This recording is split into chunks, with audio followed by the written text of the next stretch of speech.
I've been unpacking a lot of things lately.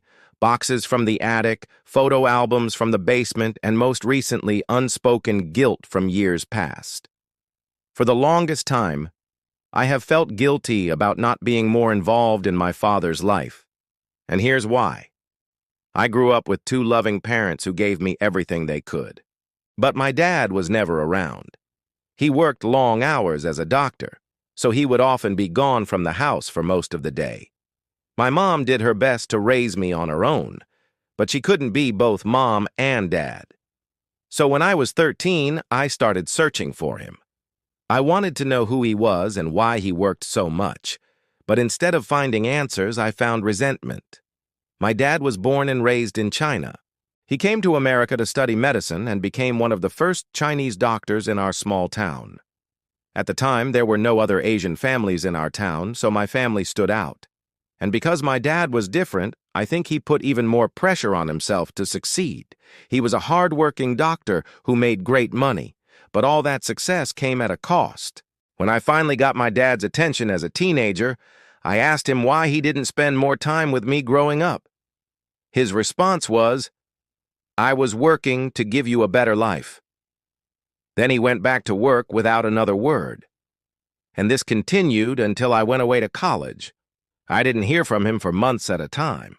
Even when I was home for winter break, he would leave for a medical conference the day after Christmas and come back weeks later. When I asked him if he could stay for just one night and spend Christmas with us, he said, "Why only one night? You know I have to go." This wasn't the answer I wanted, but it was the answer I got, so I stopped asking. As I grew older, I tried to move on and accept that my dad was just like that, a hard-working doctor who had little time for family. But whenever I saw other families eating dinner together or going on vacations together, I couldn't help but feel a sense of loss. I felt like something was missing in my life, and that thing was my dad. It hurt to see other people close to their dads when I couldn't even call mine. Whenever I called him, it was to make an appointment. I didn't know how to tell him about the basketball game I played in or the all-state honor I received. I didn't know how to share my laughter or tears with him. My relationship with him was all business. One day during my sophomore year, I decided to confront him. I called him and said, "Dad, we need to talk."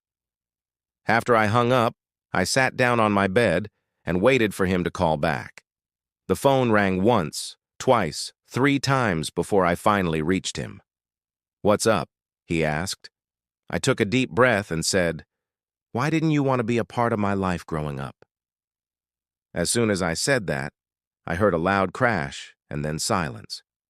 I heard him walk into another room and say, "Mom, he's asking why I didn't want to be a part of his life." I heard my mom respond, "It's because he didn't know how to."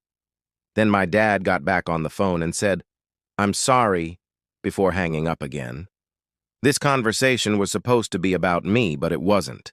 It was about him and his regrets. He didn't want to talk about how he missed out on so many parts of my life because he had worked too much. Instead, he made it about my mom and how she had failed him. Years passed, and I moved on. I became less angry and more accepting of my dad. But still, I couldn't shake this feeling that I had let my mom down by not being more understanding of her sacrifices. After all, she had done so much for me. Last week, I was unpacking some of my mom's things, and I found these 2 letters. They were written in Chinese, so I couldn't read them. I showed them to my sister, and she started crying. She told me these were love letters from my dad when he was courting my mom. The last letter was from the day he left for America. In it, he wrote about how he was leaving to get a better education so he could return to China and marry her. That's when I understood my mom had sacrificed her own happiness for mine. All those years of me resenting my dad were actually meant for my mom. I had always thought that she had given up on her dreams for me, but she had given up her dreams for love. Love for my dad. The other day, I called my mom and I thanked her for all that she had done. I told her I was sorry for not being more understanding. She didn't say much, but I could hear the tears in her voice. As I unpack more boxes and more memories, I hope to find more closure. Closure for my dad who worked tirelessly to give us a better life but lost his happiness in the process. Closure for my mom, who gave up her dreams to be with my dad. And closure for myself, who wasted so much time being angry and resentful.